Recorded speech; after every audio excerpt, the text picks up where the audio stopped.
Hello everyone, I am Ankit Kumar and I welcome you all to Education Circuit. और आज हम बात करेंगे how to crack AFCAT examination in first attempt. Okay, AFCAT examination को crack करने के लिए हमारी राइट स्ट्रेटजी क्या होनी चाहिए जिससे कि हम फर्स्ट अटैम्प्ट में कम एफर्ट्स डालकर, कम मेहनत करके, कम पढ़ के ज़्यादा स्कोर कर सकें और एक ही बार में आसानी से ये एग्जामिनेशन क्लियर कर सकें।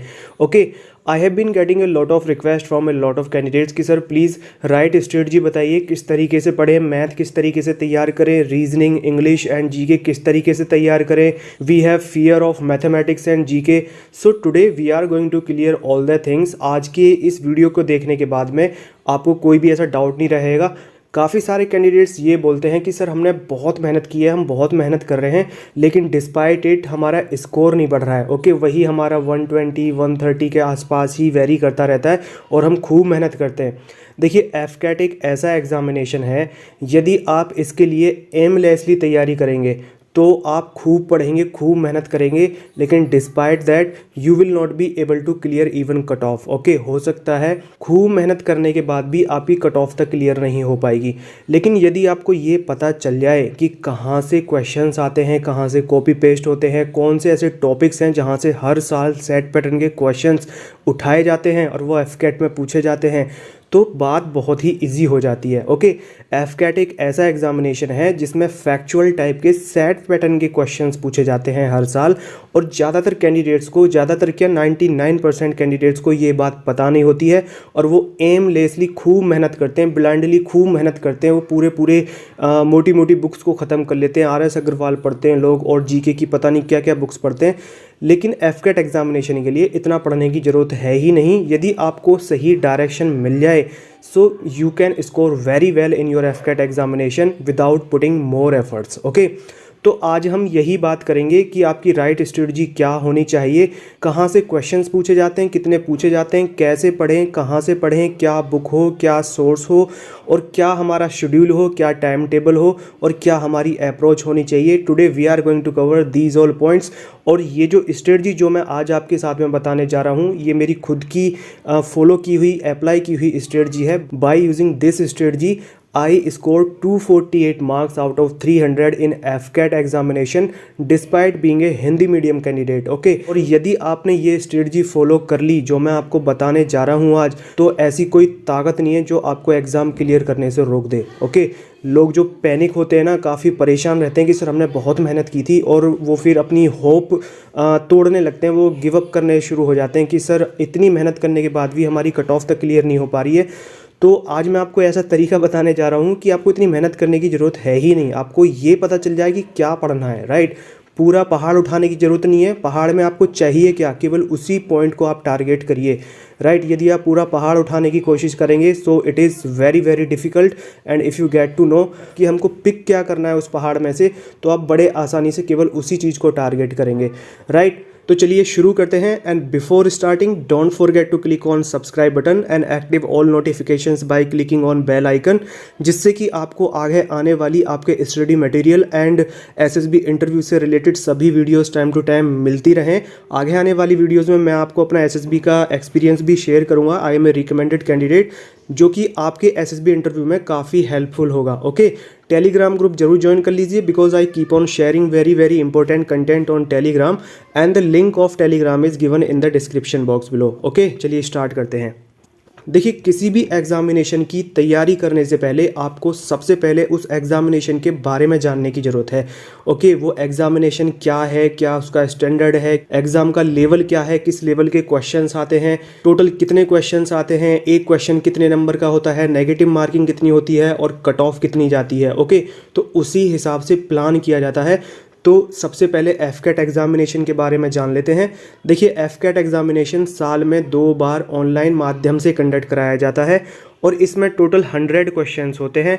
ईच क्वेश्चन के लिए 3 मार्क्स अलॉटेड होते हैं, और ये पेपर टोटल 300 मार्क्स का होता है। ओके, इसमें नेगेटिव मार्किंग भी होती है जो कि 1/3 होती है, यानी कि यदि आप अपना एक क्वेश्चन सही करते हैं तो आपको 3 नंबर मिलेंगे, और यदि क्वेश्चन आपका गलत होता है तो आपके टोटल स्कोर से 1 नंबर डिडक्ट हो जाएगा।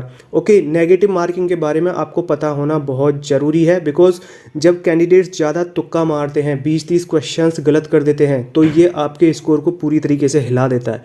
ओके, जहाँ आप पास हो रहे होते हैं वहाँ पर ये आपको पास वाली कैटेगरी से फेल वाली कैटेगरी में ला के डाल देता है।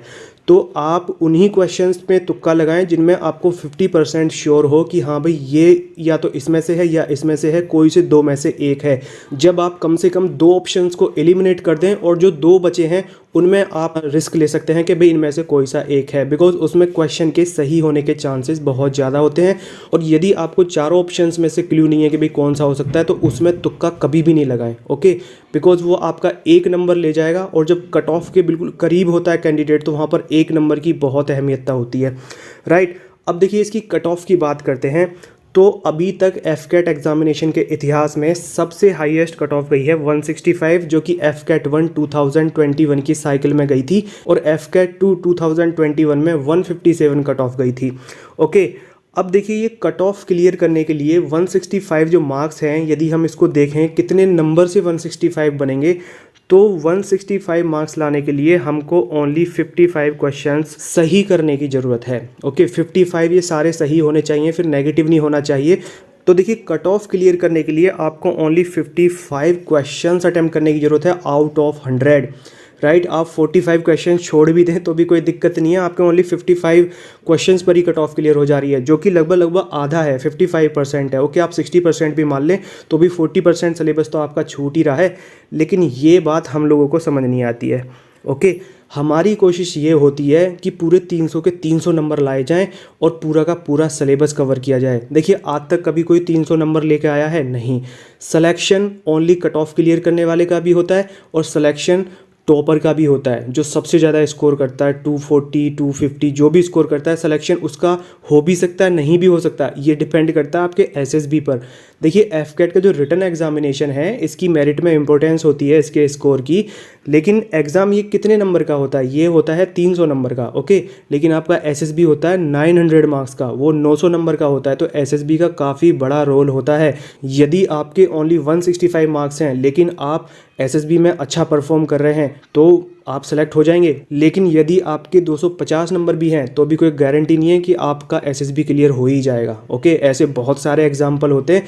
तो आपको बहुत ज़्यादा अच्छे नंबर लाने की ज़रूरत नहीं है, उसकी कोशिश भी नहीं करनी चाहिए। आपका टारगेट होना चाहिए कि 200 के आसपास हम नंबर ले आएँ। ओके, बड़े आसानी से 200 नंबर पे हो जाता है। 200 क्या, जस्ट कट ऑफ क्लियर करने वालों का भी सिलेक्शन होता है। राइट, तो आपको ये बात समझने की ज़रूरत है। देखो जब हम पूरे सिलेबस को कवर करने के चक्कर में बैठ जाते हैं ना, तो हम पूरा छोड़ो, हम कुछ भी कवर नहीं कर पाते, हमारा कुछ भी तैयार नहीं होता है।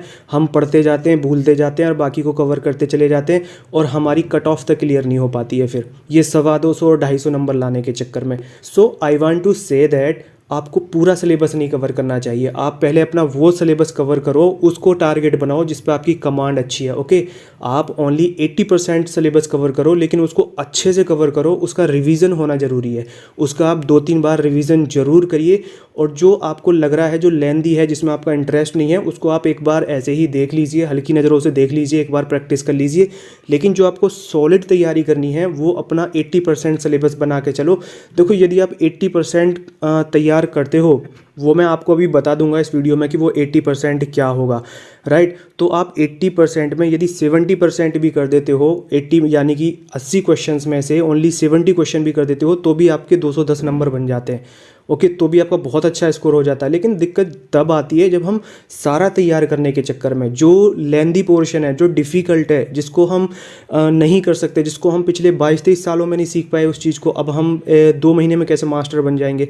फॉर एग्जाम्पल कोई हिंदी मीडियम कैंडिडेट है और उसकी इंग्लिश अच्छी नहीं है, तो वो इंग्लिश में मास्टरी कैसे कर लेगा? इवन इंग्लिश वाले बच्चे अच्छा परफॉर्म नहीं कर पाते। इंग्लिश में जो वोकेबलरी होती है, सिनोनियम्स और एंटोनियम्स, तो उसको ये सिनोनियम्स और एंटोनियम्स में टाइम फोड़ने की बजाय उस चीज़ में टाइम लगाना चाहिए जिसको वो अच्छे से कर सकता है, जिस पे उसकी अच्छी कमांड है। राइट, तो आपकी स्ट्रेटजी इस तरीके से होनी चाहिए। देखो आपको एक टारगेट सेट करके चलना चाहिए कि मुझे स्कोर कितना लेकर आना है। यदि मैं सेफ स्कोर की बात करूं तो 200 के आसपास आपका स्कोर आपको टारगेट लेके चलना चाहिए। 200 में से यदि आपके 180 170 भी आ जाते हैं कोई दिक्कत नहीं है, लेकिन ये 270 280 250 का टारगेट लेके मत चलना कभी भी। ठीक है, उस टारगेट से कुछ नहीं होगा। उस टारगेट की वजह से आप पास करना छोड़ो, कट ऑफ तक क्लियर नहीं कर पाओगे। और यदि आपकी तैयारी अच्छी है, यू आर वेल प्रिपेयर्ड, तो आप पूरे 300 में से 300 लेकर आओ, कोई दिक्कत नहीं है। लेकिन सबसे पहले आप कम टारगेट की अपनी तैयारी करो। जैसे होता है ना, एक मील का पत्थर होता है, पहले हम छोटी मंजिल को टारगेट बनाते हैं, जब वो अचीव हो जाता है फिर दूसरा एक टारगेट सेट करते हैं, तो इस तरीके से करते हुए चलो। ओके, अब देखते हैं कि इस एग्जामिनेशन में 4 सेक्शंस होते हैं और किस सेक्शन से कितने कितने क्वेश्चंस आते हैं, कितना कितना वेटेज होता है, राइट। देखिए, मैथमेटिक्स से 18 क्वेश्चंस होंगे, रीजनिंग से 32 क्वेश्चंस होंगे, इंग्लिश से 25 क्वेश्चंस होंगे और जीके से भी 25 क्वेश्चंस होंगे। रीजनिंग एक ऐसा पोर्शन है जो कि आपको सबसे ज़्यादा नंबर दिलाएगा। यदि आपकी रीजनिंग हिट हो रही है, उसमें अच्छा परफॉर्म नहीं कर पा रहे हैं, तो आपको काफ़ी दिक्कत आएगी।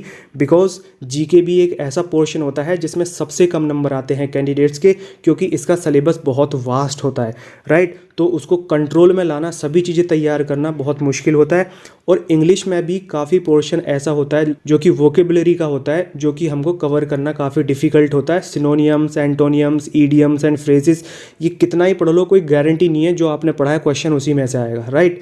लेकिन रीजनिंग और मैथमेटिक्स, ये 2 ऐसे पोर्शन हैं जिनका सिलेबस बहुत कम होता है। मैथमेटिक्स के ओनली 8-9 टॉपिक्स हैं जो आपको तैयार करने हैं और उनका बस आपको कॉन्सेप्ट सीखना है। और यदि आपको कॉन्सेप्ट आ गया तो कोई भी क्वेश्चन हो आप उसको आसानी से कर लेंगे। ओके, कॉन्सेप्ट सीखिए और उनके क्वेश्चंस की प्रैक्टिस कर लीजिए। प्रैक्टिस करनी बहुत ज़रूरी है। जब तक आप ये मैथमेटिक्स और रीजनिंग की प्रैक्टिस नहीं करेंगे, कोई भी एक बुक परचेज करिए और उससे प्रैक्टिस जरूर करिए। यदि आप ओनली यूट्यूब पर वीडियो देखोगे ना ये मैथमेटिक्स और रीजनिंग के, उससे आपको देखने में तो मज़ा आएगा, और जब वो समझाएंगे, जो भी पढ़ा रहा होगा, जब वो समझाएंगे तो आपको बहुत मज़ा आएगा कि हाँ हमको आ गया है। लेकिन जब आप उस क्वेश्चन को सोल्व करने के लिए बैठेंगे रियल में, एग्जामिनेशन में, या घर पे बुक से क्वेश्चन को सोल्व करने के लिए बैठेंगे, तब आपको काफ़ी दिक्कत आएगी। तो जब तक आप क्वेश्चंस को सोल्व नहीं करेंगे, तब तक आपकी प्रॉब्लम सॉल्विंग एबिलिटी डेवलप नहीं होगी, आपका माइंड क्विकली और एक्यूरेटली काम नहीं करेगा, राइट। तो देखो, मैथ और रीजनिंग ये ऐसे पोर्शन हैं जिनका सिलेबस सबसे कम है। मैथ का सबसे कम सिलेबस है और रीजनिंग का थोड़ा सा कम है। और देखो, रीजनिंग जो है 1/3 पोर्शन कवर करती है पूरे एग्जाम का। Out of 100 questions 32 questions only reasoning से होंगे और इससे कितने नंबर बनेंगे? 96 मार्क्स बनेंगे। ओके, 300 में से 96 मार्क्स की ओनली रीजनिंग है। और रीजनिंग एक ऐसा पोर्शन है कि इसको कोई भी ब्रांच का कैंडिडेट कर सकता है। ऐसा नहीं है कि भाई कोई मैथ बैकग्राउंड से नहीं है तो उसकी रीजनिंग अच्छी नहीं होगी। BA, BCom, BCA, BBA, BSc, BTech सभी लोग इसको कर सकते हैं। ओके, बहुत आसान होती है। तो आपको रीजनिंग पे थोड़े एफर्ट्स लगाने की ज़रूरत है। यदि आपकी रीजनिंग अच्छी नहीं है तो इस पर ज़्यादा से ज़्यादा प्रैक्टिस करिए। और मैथमेटिक्स पे भी आपकी प्रैक्टिस अच्छी होनी चाहिए। देखो, मैथमेटिक्स में 2-3 क्वेश्चन ऐसे फंसते हैं, हर बार ऐसे फंसते हैं, जो आपको छोड़ने चाहिए। क्यों? क्योंकि वो टाइम लेते हैं और मैथमेटिक्स को सबसे बाद में करना चाहिए। इसीलिए पहले सिंपल क्वेश्चन कर लो, फिर बाकी के जो थोड़े मीडियम क्लास और थोड़े डिफ़िकल्ट क्वेश्चंस हैं उनको सबसे लास्ट में करना चाहिए। कभी भी ये ईगो नहीं करनी चाहिए कि भाई मैथमेटिक्स में मैंने बहुत अच्छे से तैयार कर रखा है तो मुझे सारे क्वेश्चन करने ही करने, ऐसा नहीं करना चाहिए। बिकॉज इसमें टाइम मैनेजमेंट का भी बहुत बड़ा रोल होता है। आपको कोई ऐसा अवार्ड नहीं मिलेगा कि आपने ये क्वेश्चन करा ही करा है। सभी के लिए बराबर मार्क्स हैं। जितनी देर में आप मैथमेटिक्स का एक क्वेश्चन करोगे, इतनी देर में आप इंग्लिश और जीके के 10-12 क्वेश्चन कर लोगे।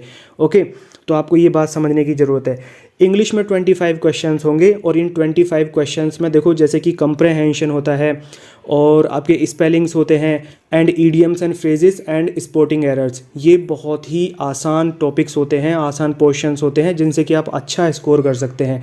कंप्रहेंशन को मैं एक अलग वीडियो में किस तरीके से कंप्रहेंशन को हम सोल्व करें, क्या हमारी स्ट्रेटजी और प्लानिंग होनी चाहिए, कैसे हम क्वेश्चंस का आंसर फाइंड आउट करें। देखो, बच्चे कंप्रहेंशन में उसका पूरा मीनिंग निकालने में बैठ जाते हैं। आपको मीनिंग निकालने की ज़रूरत है ही नहीं, ठीक है। उसको बस पढ़ना है और आपको आंसर कैसे फाइंड आउट करना है, ये एक अलग ही कला होती है, ये आर्ट होती है। और ये बोलें तो इंग्लिश की एक रीजनिंग एबिलिटी होती है। इंग्लिश में जो आपसे चेक करते हैं कि आपकी समझ कितनी है, आप किसी चीज़ को पढ़ के क्या समझते हैं, राइट। इसको मैं एक अलग सेपरेट वीडियो में इसकी स्ट्रेटजी शेयर करूँगा आप लोगों के साथ में। देखो, कंप्रहेंशन को लोग बड़े लाइटली लेते हैं, लेकिन वहाँ पर क्वेश्चन गलत हो जाते हैं, दिक्कत आती है। ओके, तो मैं इसको बताऊँगा आपको।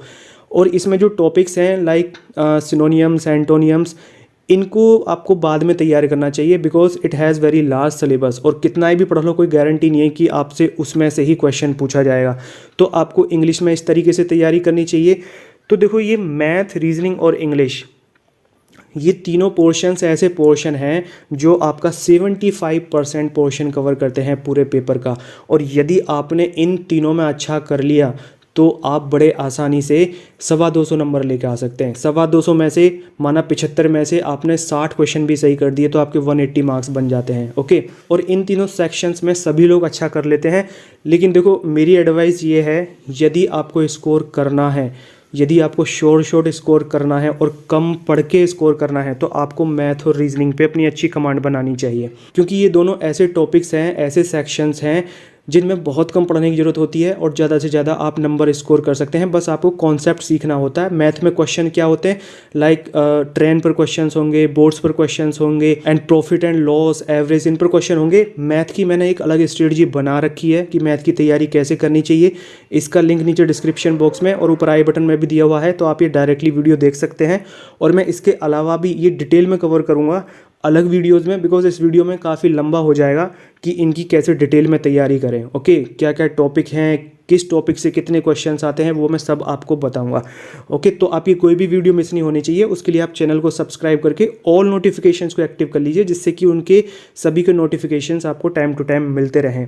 अब देखिए, मैथ, रीजनिंग और इंग्लिश, इनमें सभी लोग अच्छा कर लेते हैं, लेकिन जो डिफरेंस आता है वो जीके में आता है। ओके, जीके में बहुत बड़ा सिलेबस होता है, पता नहीं वो कहाँ से क्या पूछ ले, कुछ पता नहीं, और बच्चे इसी के बारे में सबसे ज़्यादा वॉरिड रहते हैं और इसी की उनको चिंता सताती हुई रहती है कि सर करंट अफेयर्स कराइए, करंट अफेयर्स कराइए। करंट अफेयर्स एक समुद्र है, वो पता नहीं कहाँ से एक चम्मच पानी भर ले और आपको दे दे के भी बताओ इसका क्या जवाब है, कुछ पता नहीं है। ओके, लेकिन आज का जो हमारा मेन फोकस है वो जीके वाले पर ही होगा और हम देखेंगे कि वो उस पूरे समुद्र में से भी कहाँ कहाँ से क्वेश्चन उठाएगा। यदि आपको ये पता चल जाए कि वो क्वेश्चन कहाँ से उठाएगा तो फिर कुछ बात बची नहीं है, आप बड़े आसानी से उस समुद्र पे भी फतेह हासिल कर सकते हैं। ओके, तो आज हम देखेंगे कि जीके में वो सभी क्वेश्चंस कहाँ से आएंगे, यही डिफरेंस क्रिएट करता है। देखो, ये जो वीडियो मैं बना रहा हूँ ये बहुत रिसर्च करके बनाई गई वीडियो है और मेरे जो भी स्टूडेंट्स ने ये फॉलो किया है उन्होंने बहुत अच्छा स्कोर किया है। लास्ट टाइम 224 230 तक स्कोर किए थे जिन स्टूडेंट्स ने मेरी इस स्ट्रेटजी को फॉलो किया था। ओके, तो देखो, ये हैं जीके के वो पॉइंट्स जहाँ से आपसे हर बार सेट पैटर्न के क्वेश्चंस पूछे जाते हैं एफकेट के एग्जामिनेशन में। ओके, और किन से कितने कितने क्वेश्चंस पूछे जाते हैं वो मैं आपको अभी बता देता हूँ। देखो, स्पोर्ट्स से 3 से 4 क्वेश्चंस पूछे जाते हैं, डिफेंस से 2 से 3 क्वेश्चंस पूछे जाते हैं और अवार्ड्स एंड ऑनर से 3 से 4 क्वेश्चंस पूछे जाते हैं।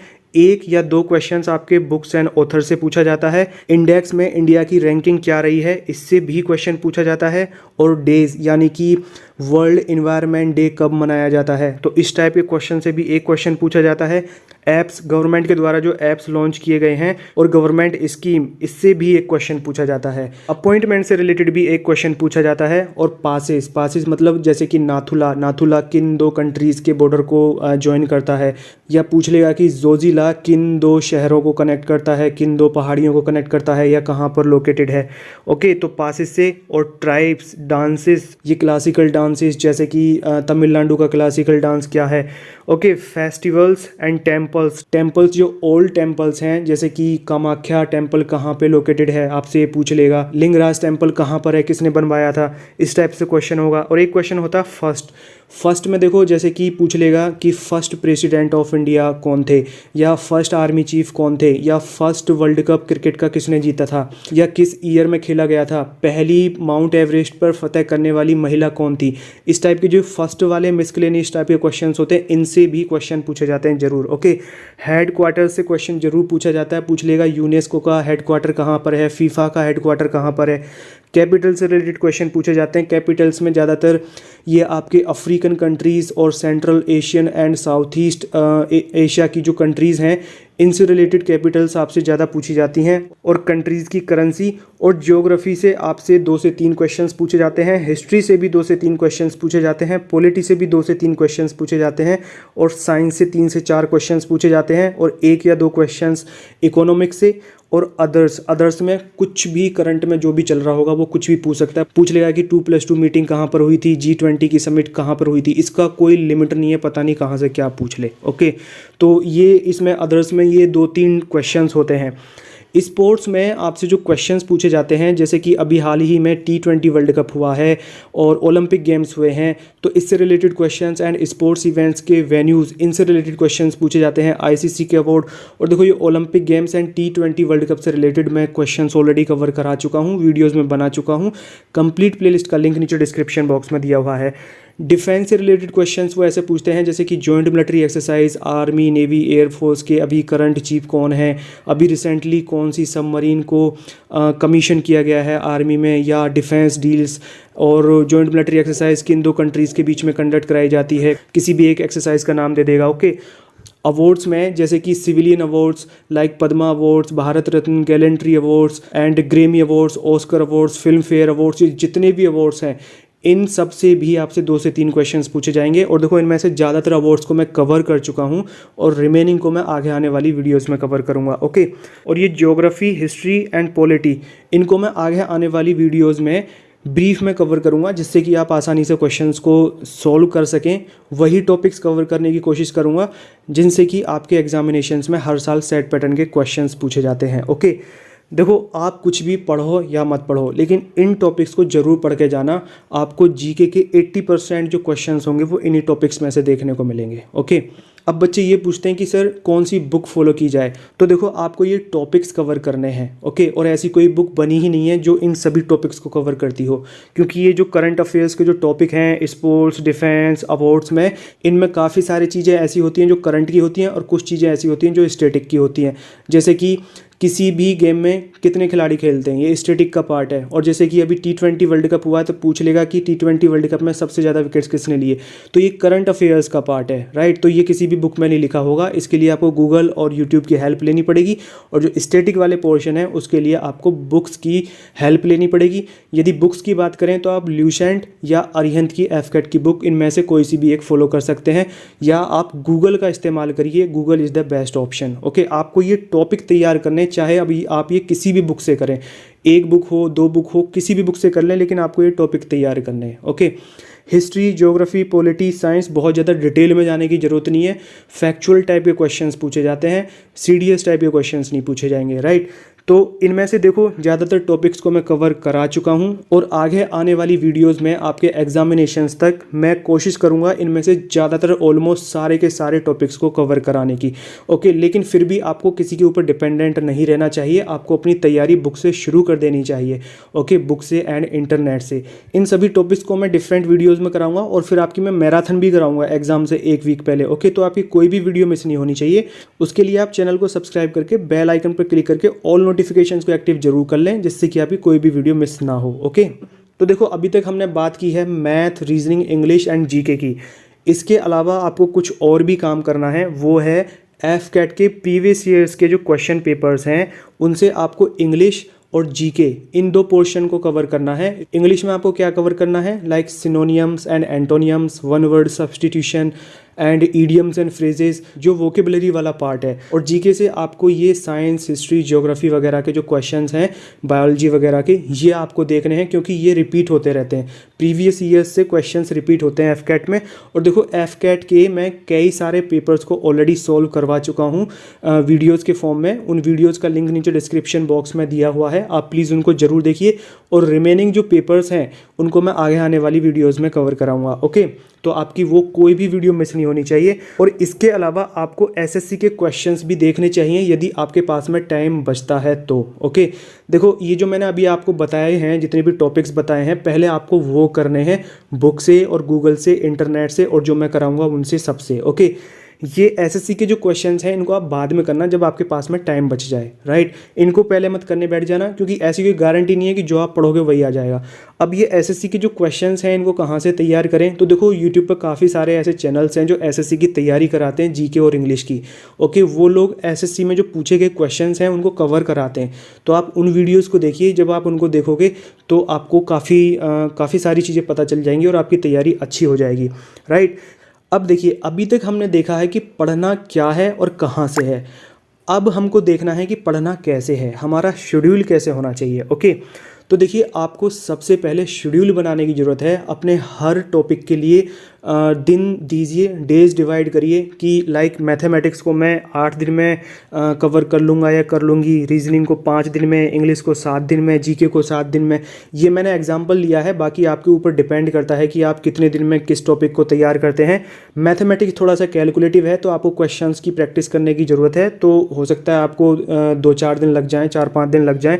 ये डिपेंड करता है कि आपकी मैथ कैसी है। अब जैसे जब मैंने तैयारी करी थी तो मैंने मैथ और रीजनिंग को दोनों को ही ओनली 3 दिन में ख़त्म किया था, because I have very good command over it, I am from engineering background, right. English में भी थोड़ा वोकेबलरी वाला जो पोर्शन होता है वो थोड़ा लेंदी होता है, जैसे कि synonyms, एंटोनियम्स, one word substitution and आपके ईडियम्स एंड फ्रेजेस, तो इनमें भी थोड़ा टाइम लगता है। तो इसमें थोड़ा सा आपको लग सकता है 3-4 दिन लग सकते हैं, और जीके में थोड़ा सा और ज़्यादा टाइम लगेगा, बिकॉज जीके का जो सिलेबस है वो ज़्यादा वास्ट है। सबसे पहले आपकी कोशिश उस पोर्शन को कवर करने की होनी चाहिए जो सबसे छोटा हो। जैसे कि इंग्लिश में कंप्रहेंशन है, तो आप यदि 10-12 कंप्रहेंशन सॉल्व कर लेंगे तो आपको उसकी प्रैक्टिस हो जाएगी और आपको पता चल जाएगा, तो उसमें ज़्यादा टाइम नहीं लगेगा। लेकिन जैसे ये सिनोनियम्स और एंटोनियम्स हैं, इसको आपको एंड में रखना चाहिए, मैं तो बल्कि सजेस्ट करूँगा सबसे एंड में रखना चाहिए। और यदि आपकी वोकेबलरी बहुत अच्छी है, so there is win win situation, फिर तो बहुत अच्छी बात है, सोने पर सुहागा है। देखो, ये जो आपका शेड्यूल होगा ये आपका इस तरीके से होना चाहिए कि आपके एग्जामिनेशन से पहले आपको रिवीजन करने का टाइम मिल जाए। ओके, आपको अपने रिवीजन करने के लिए टाइम ज़रूर देना है। जैसे कि फॉर एग्जांपल आपके पास में 1 महीने का टाइम है, तो आपको लास्ट के जो 10 डेज़ हैं वो रिवीजन के लिए रखने चाहिए। रिवीजन और अदर वर्क जो होंगे प्रैक्टिस वगैरह करने के लिए, मॉक टेस्ट वगैरह, आपका सिलेबस शुरू के 20 दिन में तैयार हो जाना चाहिए। आपको इस तरीके से करना चाहिए। देखो, मैंने जो अभी बात की थी, आपको बताया था स्टार्टिंग में कि मैंने 248 जो स्कोर किया था, उसमें मेरा जो शेड्यूल था वो ओनली 17 डेज़ का था। Okay, I came from A SSB and I did not get much time, लेकिन मैंने जो वो शेड्यूल बनाया था उसको मैंने स्ट्रिक्टली फॉलो किया था, और ओनली 17 डेज़ में मैंने उस बार पेपर की तैयारी की थी, and I score 248 out of 300। Okay, ये जो मैंने शेड्यूल बनाया था ये किस तरीके से बनाया था, इसकी भी मैंने अलग सेपरेट वीडियो बनाई हुई है कि मैंने उसको कैसे फॉलो किया, क्या क्या मुश्किलें आती हैं और किस तरीके से हमको सारे सिलेबस को हैंडल करना चाहिए। उस वीडियो का भी लिंक नीचे डिस्क्रिप्शन बॉक्स में दिया हुआ है, आप उसको भी देख सकते हैं, वो भी आपको काफ़ी हेल्प करेगी। ओके, और इसमें आपको सबसे पहले वो पोर्शन कवर करना चाहिए जो आपके लिए इजी है, जिस पे आपकी अच्छी कमांड है। लाइक जिन लोगों की रीजनिंग पर कमांड है तो उनको सबसे पहले रीजनिंग को ही कवर करना चाहिए। ऐसा नहीं कि फॉर एग्जांपल आपकी मैथमेटिक्स बेकार है, अच्छी नहीं है, तो लोगों के अंदर मैथमेटिक्स का ही फोबिया रहता है, बस उसी का डर बना रहता है कि भाई मैथमेटिक्स को करना है। ठीक है, तो हम पहले मैथमेटिक्स को ही लेकर बैठते हैं, और वो मैथमेटिक्स के चक्कर में हम अपने बाकी के सभी पोर्शंस को तैयार नहीं कर पाते, और एंड में ना तो मैथमेटिक्स हो पाता है और ना ही बाकी के हमारे वो पोर्शंस हो पाते हैं, और हमारा पेपर बिगड़ जाता है। ओके, और देखो, इस टाइम पे ये जो शेड्यूल है जो आपने खुद ने बनाया है, जो आप बनाओगे, आपको इसको स्ट्रिक्टली फॉलो करना है। ओके, ऐसा नहीं है कि भाई आप पढ़ रहे हैं और आपका व्हाट्सएप भी चल रहा है, टेलीग्राम भी चल रहा है, इंस्टाग्राम भी चल रहा है। यदि आप ऐसे फ़ोन को हाथ में लेकर बैठे रहेंगे तो आपकी तैयारी नहीं हो पाएगी। माना आपने मैथमेटिक्स के लिए 5 दिन लिए हैं, तो आपको चाहे कुछ भी करना पड़ जाए, कितनी भी जी जान झोंकनी पड़ जाए, आपको 5 दिन में वो कवर करना ही करना है। और इस टाइम पे आपको ज़रूरत है विल पावर की, determination, courage and mental stamina. आपको काफ़ी दिक्कत आएगी इसमें। ठीक है, देखो, इतना आसान नहीं होता है। यदि आप सूरज की तरह चमकना चाहते हो तो आपको सूरज की तरह तपना भी पड़ेगा। Okay, when I used to prepare, मेरा सर दर्द होना शुरू हो जाता था। ठीक है, लेकिन ये जो मैंने एक शेड्यूल बनाया था उसको स्ट्रिक्टली फॉलो किया था कि 5 दिन में ख़त्म करना तो करना है, चाहे रात के 3 बज जाएँ या 4 बज जाएँ, राइट। चाहे 2 घंटे सोने को मिले, चाहे 3 घंटे सोने को मिले, लेकिन आपने जो डिसाइड कर लिया है ना उसको पूरा कंप्लीट करना है। 20 दिन में सिलेबस ख़त्म करना तो करना है, 1 महीने में करना तो करना है। वो ऐसे पेंडिंग नहीं होना चाहिए कि हाँ अभी तो एग्ज़ाम के लिए 2 महीने बाकी हैं, बहुत टाइम में कर लेंगे। ओके, यदि आप ऐसे करते हुए चलेंगे कि अभी तो काफ़ी टाइम है, देखो आपको लगता रहेगा कि हाँ हम पढ़ाई कर रहे हैं, बहुत अच्छी पढ़ाई कर रहे हैं, लेकिन हम क्या करते हैं, मोबाइल में बिजी रहते हैं और हमारी वो पढ़ाई नहीं हो पाती, और हमको ये फील होता रहता है कि हाँ भी पढ़ रहे हैं, और घर वालों को भी लगता है कि हाँ भी पढ़ रहे हैं। लेकिन जैसे जैसे एग्ज़ाम करीब आता है तो हमको पता चलता है कि अभी हमारा काफ़ी सिलेबस पेंडिंग पड़ा हुआ है, और फिर हम पैनिक और होपलेस होना शुरू हो जाते हैं। और जब हम पैनिक और होपलेस हो जाते हैं तो हमारा कॉन्फिडेंस लेवल बहुत ही नीचे आ जाता है, मोरल डाउन हो जाता है, और जो हमारी एबिलिटी होती है हम उसके अकॉर्डिंग परफॉर्म नहीं कर पाते हैं, राइट। तो आपका ये शेड्यूल एकदम स्ट्रिक्ट होना चाहिए और उसी के हिसाब से आपको तैयारी करनी चाहिए। जैसे कि इंग्लिश में ग्रामर होती है, तो ग्रामर में आपको ये इस तरीके से शेड्यूल बनाना चाहिए कि मुझे ग्रामर पूरी एक दिन में ख़त्म करनी है, और उसमें सुबह से लेकर रात तक आप बैठ जाओ, बीच बीच में छोटे छोटे ब्रेक लो, लेकिन आपको ख़त्म करके ही छोड़ना है। उसकी एक्सरसाइज वगैरह सोल्व कर लो और ज़्यादा टाइम लगेगा नहीं। वैसे इसमें एक दिन सेट कर लो कि भाई आज मुझे ईडियम्स और फ्रेजेस करने हैं, तो उस दिन पूरे ईडियम्स एंड फ्रेजेस पूरे कवर कर लो। ओके, देखो यदि आपके अंदर डेडिकेशन है और लगन है तो आप एक दिन में कवर कर लेंगे बड़े आसानी से, और यदि नहीं है तो आप उसी चीज़ को जो 2 घंटे में कवर की जा सकती है उसको आप 10 दिन में भी कवर नहीं कर सकते। ओके, ये है कमिटमेंट और विल पावर का गेम है सारा यहाँ पे, और आपको दिक्कत भी आएंगी। अपने मोबाइल को स्विच ऑफ रखिए और अलग रखिए, ठीक है, ज़्यादा किसी से बातचीत नहीं, पहले इस पे ध्यान दीजिए। ऐसा करोगे तो अच्छा परफॉर्म कर लोगे। देखो अभी तक हमने ये देखा है कि क्या पढ़ना है और हमारा शेड्यूल क्या है, यानी कि हमको कैसे पढ़ना है, कैसे सिलेबस को डिवाइड करके पढ़ना है, ठीक है। अब है सबसे ज़्यादा important cheese, revision. Okay, revision is the mother of learning. यदि आपने रिवीजन नहीं किया है तो जो आपने पढ़ा है अभी तक वो आपके माइंड से निकलता रहेगा। देखो हम ह्यूमन बीइंग हैं, हम कंप्यूटर नहीं है, कोई प्रिंटर नहीं है कि एक बार टाइप कर दिया और वो परमानेंटली छप जाएगा। ओके, कोई भी चीज़ जो हम पढ़ते हैं वो कुछ टाइम तक हमारे माइंड में रहती है। कुछ चीज़ें ऐसी होती हैं जो कुछ घंटे तक रहती हैं, कुछ दिनों तक रहती हैं, कुछ वीक्स तक रहती हैं, कुछ महीनों तक रहती हैं, लेकिन हमेशा नहीं रहती। ओके, तो उसके लिए ज़रूरत होती है रिवीजन करने की। ओके, देखो एक कहावत है कि पान सड़ा क्यों, रोटी जली क्यों और पड़ा हुआ हम भूले क्यों। कारण ये है कि उसको पलटा नहीं गया। ओके, हमने रिवीजन नहीं किया, that is why we forgot it. तो जितना हमने सिलेबस पढ़ा है पूरा 100% ना करो, 75% करो, लेकिन उस 75% का आपका रिवीजन होना चाहिए, ये ज़रूरी है। रिवीजन नहीं किया तो सब कुछ मिक्सअप रहेगा। फॉर एग्जांपल बेस्ट पिक्चर का अवार्ड दिया जाता है, बेस्ट पिक्चर का अवार्ड ऑस्कर अवार्ड्स में भी दिया जाता है, national film festival of India में भी दिया जाता है और बाफ्टा में भी दिया जाता है। अब यदि आपने रिवीजन नहीं किया तो आप इन तीनों के इस अवार्ड को कैसे याद रखेंगे। एग्जाम में सब कुछ मिक्सअप हो जाएगा और आप गलत लगा के आ जाएंगे।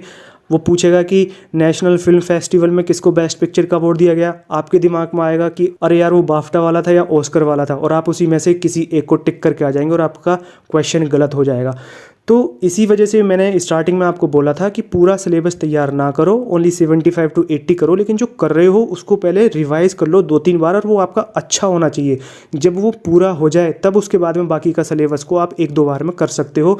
जब आप ऐसा कर लेंगे 80% आपका सिलेबस कवर हो जाएगा तो आपका कॉन्फिडेंस लेवल काफ़ी बढ़ जाएगा। ओके, आपका मोरल बढ़ जाएगा और आपकी जो ग्रैब करने की जो कैपेसिटी और इफ़िशियंसी होगी वो बहुत अच्छी हो जाएगी। ओके, अब देखो रिवीजन कैसे करें। जैसे कि मैथमेटिक्स है, अब इसमें सारी एक्सरसाइज सोल्व करने की जरूरत नहीं है। हर टॉपिक के 4-5 क्वेश्चन सोल्व करो और एक पेज लो, उस पर सारे टॉपिक्स लिखो और उनमें जितने भी फॉर्मूलाज हैं उनको देखो, और उससे फिर आप उस पेज को सामने रख के तब रिवीजन करो। तो इससे आपका पूरे मैथमेटिक्स पर एक बर्ड आई व्यू बनेगा कि हाँ भाई प्रॉफिट एंड लॉस में ये वाले फॉर्मूला थे, यदि लॉस होता तो ये वाला, प्रॉफिट होता तो ये वाला, सिंपल इंटरेस्ट का ये फॉर्मूला था। ओके, टाइम एंड वर्क में ये वाले फॉर्मूला थे। तो इस तरीके से आप तैयारी करोगे तो पूरा मैथमेटिक्स आपके दिमाग में रहेगा और फिर आपको ज़्यादा परेशानी नहीं होगी, आपको रट्टा मारने की ज़रूरत नहीं होगी। ओके, ऐसे ही रीजनिंग और इंग्लिश में और जीके में कि भाई जैसे कि यही फॉर एग्जांपल ये वाला अवार्ड किसको मिला था। ओके, बेस्ट पिक्चर का अवार्ड किसको मिला था और बेस्ट डायरेक्टर का अवार्ड किसको मिला था। तो ये चीज़ जब आप एक लिस्ट बनाओगे ना, जैसे मैंने अभी आपको थोड़ी देर पहले दिखाया था, ऐसी ही एक लिस्ट बनाओ सभी टॉपिक्स की। मैं आपको वो लिस्ट भी दूंगा अगली आने वाली वीडियोस में, वो पूरी लिस्ट भी कवर करूंगा कि अवार्ड हैं तो वो कौन कौन से अवार्ड हैं। ओके, तो आप डायरेक्ट उन्हीं को हिट करो, उन्हीं टॉपिक्स को उठाओ जहां से क्वेश्चन पूछा जाएगा। देखिए पहाड़ में से ओनली संजीवनी बूटी को पकड़ना है, आपको पूरे पहाड़ को नहीं पकड़ना है। ठीक है, पहाड़ पकड़ना बहुत मुश्किल है, ओनली संजीवनी बूटी को पकड़ो और उसको अच्छे से पकड़ो कि जब उससे क्वेश्चन पूछा जाए तो फिर वो आपका मिस ना हो। राइट, तो इस तरीके से तैयारी करो। रिवीजन होना बहुत ज़रूरी है, रिवीजन से आपका कॉन्फिडेंस बढ़ेगा और जो आपका कंटेंट है जो पहली बार में आपको अच्छे से समझ नहीं आया था वो रिवीजन में और अच्छे से समझ आ जाएगा। Okay, so revision is must. देखो यदि आपने रिवीजन नहीं किया है ना तो आपने जो भी मेहनत की है पहले वो बेकार जाएगी, उसमें से आपको कुछ ज़्यादा याद रहेगा नहीं। राइट, अब देखो हमने अभी तक बात की है कि क्या पढ़ें, कैसे पढ़ें, कहाँ से पढ़ें, और रिवीजन भी हमने कर लिया। ठीक है, हमने पढ़ लिया, रिवीजन भी कर लिया। अब सबसे ज़्यादा जो इम्पोर्टेंट चीज़ है, अब ये हमारा है, मैदान में आ रहे हैं अब हम अपनी उस सारी जानकारी को लेके, उस सारी नॉलेज को लेके जो कि हमने अपने आप को तैयार किया है, प्रैक्टिस की है। ठीक है, अब यहाँ पे हमको ज़रूरत है मॉक टेस्ट की, ठीक है। मॉक टेस्ट मतलब जो आपका एग्ज़ाम होगा बिल्कुल वही। मॉक टेस्ट आपको अटेम्प्ट करना बहुत ज़रूरी है, ओके। मॉक टेस्ट से देखो क्या होगा, आपकी स्पीड बनेगी। होता क्या है कि हमारी स्पीड बहुत कम रहती है और हमारे आते हुए क्वेश्चंस छूट जाते हैं पेपर में। काफ़ी सारे कैंडिडेट्स के साथ में ये होता है और हमको पता भी नहीं चलता कि हमारी इतनी स्लो स्पीड है, हमको लगता होता है अभी काफ़ी टाइम है, लेकिन बाद में हमारा पेपर छूट जाता है, ठीक है। और जो हमने मेहनत की है, इतनी मेहनत जो की वो सब बेकार जाएगी और हो सकता है आप पास होने वाले कैंडिडेट फेल वाली कैटेगरी में आ जाएँ। तो मॉक टेस्ट से आपकी स्पीड बनेगी और इससे आपकी एक्यूरेसी बनेगी। देखो कैंडिडेट्स के साथ में क्या होता है कि वो स्पीड के चक्कर में क्वेश्चंस को गलत कर बैठते हैं और क्वेश्चंस को सही करने के चक्कर में फिर उनकी स्पीड कम रहती है। तो ये दोनों चीज़ें बननी चाहिए। स्पीड के साथ में आपको सही तरीके से क्वेश्चन सॉल्व करना है, क्वेश्चन सही होना चाहिए, गलत नहीं होना चाहिए। तो ये है एक्यूरेसी, ये आपकी बनेगी मॉक टेस्ट से, ओके। और मिस्टेक्स, देखो जब हम क्वेश्चंस को सॉल्व करते हैं तो हम काफ़ी मिस्टेक्स करते हैं। जैसे कि मैथ का क्वेश्चन है तो हम उसमें पूरा ध्यान से नहीं देखते, लापरवाही कर जाते हैं। लाइक यूनिट्स के कन्वर्जन को हम ध्यान से नहीं देखते हैं, तो उसकी वजह से हमारा क्वेश्चन गलत हो जाता है, ठीक है। और वो जो गलत तरीके से जो हम क्वेश्चन करते हैं उसका भी आंसर 4 ऑप्शंस में होता है और हम उसको टिक करके अपने क्वेश्चन को गलत कर लेते हैं और वो हमारा नेगेटिव हो जाता है। जहाँ पर हमको 3 नंबर मिलने चाहिए थे वहाँ पे हमारा 1 नंबर और कट गया है, ठीक है। तो ये चीज़ें आपकी करेक्ट हो जाएंगी जब आप मॉक टेस्ट देंगे और आप एग्जामिनेशन के फैमिलियर हो जाएंगे। जब आप मेन एग्जाम देने जाएंगे एफकेट का, तब आपको कुछ नया नहीं लगेगा, आपको ये लगेगा कि ऐसा तो एग्ज़ाम हम डेली देते थे। अब देखो मॉक टेस्ट आपको देना कहाँ पर है। मॉक टेस्ट के लिए आप टेक्स्ट बुक को फॉलो कर सकते हैं, क्रैकू को फॉलो कर सकते हैं और एफकेट की जो ऑफिशियल वेबसाइट है वहाँ पर भी 1-2 मॉक टेस्ट हैं, आई थिंक 3-4 मॉक टेस्ट हैं, तो आप उनको प्रैक्टिस ज़रूर करिए, ठीक है। देखो हमने मॉक टेस्ट तक तो बात कर ली है, अब है सबसे ज़्यादा इम्पोर्टेंट थिंग, वो है एग्ज़ामिनेशन के लिए। जब हम एग्ज़ामिनेशन को अटेम्प्ट कर रहे होते हैं, एग्ज़ामिनेशन हॉल में बैठे होते हैं, तो उन 2 घंटे के लिए आपका टाइम मैनेजमेंट ये होना बहुत ज़रूरी है। और आप इस टाइम मैनेजमेंट को अपने जब आप मॉक टेस्ट की प्रैक्टिस करेंगे उस टाइम पर इम्प्लीमेंट करना अपनी पूरी स्ट्रेटजी बना के, ठीक है। आपकी देखो स्ट्रेटजी क्या होनी चाहिए, पूरे पेपर में चारों सेक्शंस में 40% जो पेपर होता है 100 नंबर में से, पूरे चारों सेक्शंस में 40% पेपर बहुत इजी होता है और रिमेनिंग पोर्शन में 40% पोर्शन मीडियम लेवल का होता है और 20% पोर्शन डिफ़िकल्ट होता है, ठीक है। ज़्यादा डिफ़िकल्ट नहीं, थोड़ा डिफ़िकल्टी होता है। एफकेट का एग्ज़ाम है, सारे डिफेंस एग्जामिनेशंस में सबसे आसान एग्ज़ाम है ये, ठीक है। तो आपको सबसे पहले जो सबसे ईजी क्वेश्चंस हैं चारों सेक्शंस में आपको वो कवर करने हैं। उसके बाद में आपको मीडियम लेवल और इसके बाद में फिर आप डिफ़िकल्ट जो थोड़े हाई लेवल के क्वेश्चंस हैं उनको टाइम दीजिए। ये जो इजी क्वेश्चंस और ये सारे क्वेश्चंस हैं तीनों टाइप के, ये इस तरीके से जम्बल्ड होते हैं कि कैंडिडेट पहचान नहीं पाता है कि कहाँ पे क्या है और वो एक तरफ से सोल्व करना शुरू करते हैं। और जब आप एक तरफ से शुरू करते हैं तो आप डिफ़िकल्ट क्वेश्चंस में उलझ जाते हैं और आसान क्वेश्चंस बाद में फिर रह जाते हैं, ओके। तो आपको इस चीज़ का ध्यान रखना चाहिए। सबसे पहले जो मेरी एडवाइस है, सबसे पहले आपको जीके के लिए जाना चाहिए। जीके में सबसे कम टाइम लगता है। क्वेश्चन है, यदि आपको आता है तो आप कर लेंगे, नहीं आता तो नहीं कर लेंगे और with in a few seconds आपके क्वेश्चन का जवाब आ जाएगा, ओके। उसके बाद में आपको इंग्लिश के लिए जाना चाहिए। इंग्लिश में भी कम टाइम लगता है, बहुत आसानी से आप क्वेश्चन को कर सकते हैं। हार्डली 5 to 10 सेकंड्स लगते हैं कोई क्वेश्चन को सॉल्व करने के लिए। उसके बाद में आपको रीजनिंग के लिए जाना चाहिए। रीजनिंग में भी कम टाइम ही लगता है, कोई बहुत ज़्यादा उसमें कैलकुलेशन करनी नहीं होती है। कुछ क्वेश्चंस होते हैं जिनमें करनी होती है और जिनमें आप अटक रहे हैं उनको ना करें, ठीक है, बिकॉज वो मीडियम लेवल या हाई लेवल के क्वेश्चंस होते हैं। सबसे पहले इजी क्वेश्चंस को करें और सबसे बाद में मैथ के क्वेश्चंस करें, क्योंकि मैथ कैलकुलेटिव होती है और आजकल एफकेट के जो क्वेश्चंस हैं वो थोड़े कैलकुलेटिव बनते जा रहे हैं। तो मैथ में सबसे ज़्यादा टाइम लगता है, इसी वजह से मैथ के सबसे कम क्वेश्चंस होते हैं, 18 क्वेश्चंस, राइट। ये आपकी स्ट्रेटजी होनी चाहिए आपके पेपर को अटेम्प्ट करने की, राइट। और बाकी इसके बारे में मैं आपको एग्ज़ाम से जस्ट पहले भी बताऊंगा कि किस तरीके से आपको ये करना चाहिए, ओके। तो ये है एफकेट एग्जामिनेशन को क्रैक करने की स्ट्रेटजी। और यदि आप इस तरीके को फॉलो करते हैं, इस सिस्टम को फॉलो करते हैं, दिस इज़ ए सिस्टम, और ये काफ़ी रिसर्च करने के बाद में एक सिस्टम बनाया गया है और जिसने भी ये फॉलो किया है उसको 100% सक्सेस मिली है। जितने भी टॉपर्स होते हैं इसी तरीके से तैयारी करते हैं। यदि आप इस तरीके से काम करेंगे तो आप कम मेहनत करके बहुत अच्छा परिणाम हासिल कर सकते हैं। मेहनत आपको ज़रूर करनी पड़ेगी, ये स्मार्ट वर्क है। और यदि आप एमलेसली यदि मेहनत करेंगे तो उसका एंड जो होगा वो बहुत बुरा होगा। और यदि आप सोच समझ के थोड़ा दिमाग से मेहनत करेंगे, so your and will be very nice, it will be bright, ठीक है।